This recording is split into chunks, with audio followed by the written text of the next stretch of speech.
नमस्कार दोस्तों, मैं हूं डॉक्टर अमरीश खारी और आप देख रहे हैं डॉक्टर खारी। आज की इस वीडियो में ओफोरिनम दवाई के बारे में बात करेंगे। 3x 6x पावर में भी यूज किया जाता है और 30 ch 200 ch पोटेंसी में भी इसको यूज किया जाता है। सभी के जो यूजेस रहते हैं वो सेम ही रहते हैं, यानी फायदे सेम ही रहते हैं। वो पेशेंट टू पेशेंट वेरी करता है कि किसके लिए क्या सुटेबल रहेगी, कि उसको पोटेंसी में दी जाए या ट्राइच्यूरेशन टैबलेट्स फॉर्म में दी जाए।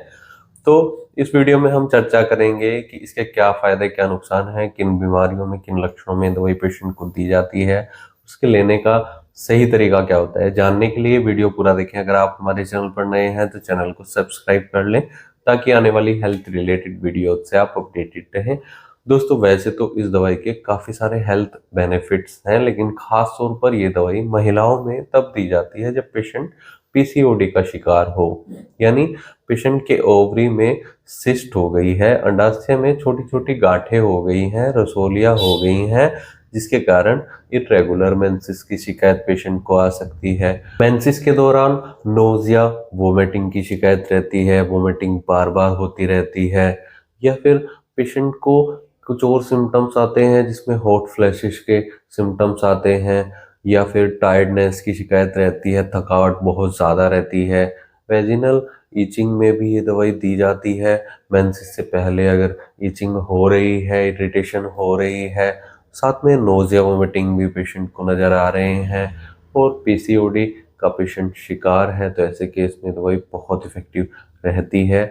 ये उन गांठों को भी ठीक करती है, यानी जो ओवरी में अंडाशय में गांठें हो गई हैं उनको भी ठीक करती है, और साथ में जो इसके एसोसिएटेड सिम्टम्स साथ में आ रहे हैं, नोजियाटिक पेशेंट फील कर रहा है, उबकाई करने का मन करता है पेशेंट का, कुछ भी जब भी पेशेंट खाता है, या नॉर्मली भी उसको उबकाई या उल्टी लगने जैसा महसूस होता रहता है।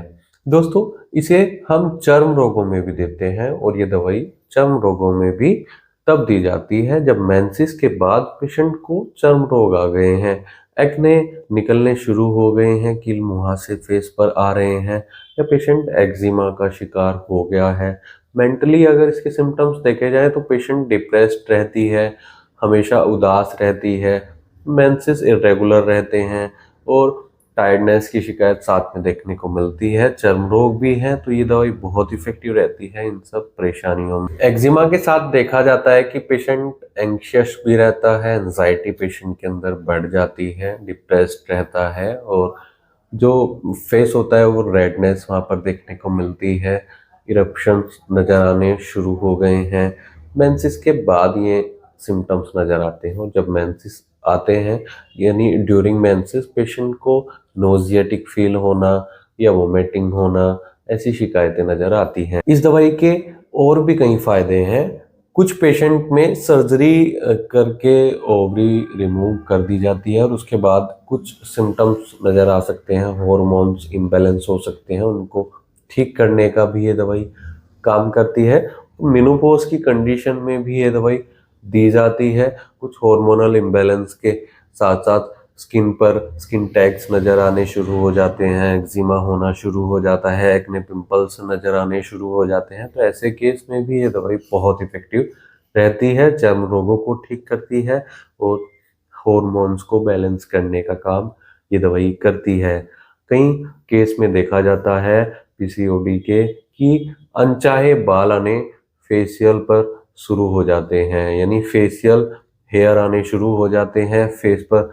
जब चेहरे पर अनचाहे बाल आते हैं वो होठों के ऊपर आ सकते हैं, या फिर मेल्स में जहाँ पर दाढ़ी उगती है वहाँ पर आ सकते हैं। तो ऐसे में भी ये दवाई बहुत इफेक्टिव रहती है, पीसीओडी को ठीक करती है और इन सिम्टम्स को भी ठीक करने का काम करती है। अगर आपको ऐसी कोई शिकायत है और आप इस दवाई का सेवन करना चाहते हैं तो एक बार अपने होम्योपैथी डॉक्टर से सलाह जरूर ले लें। बिना डॉक्टर की सलाह के कोई भी होम्योपैथी दवाई नहीं लेनी चाहिए।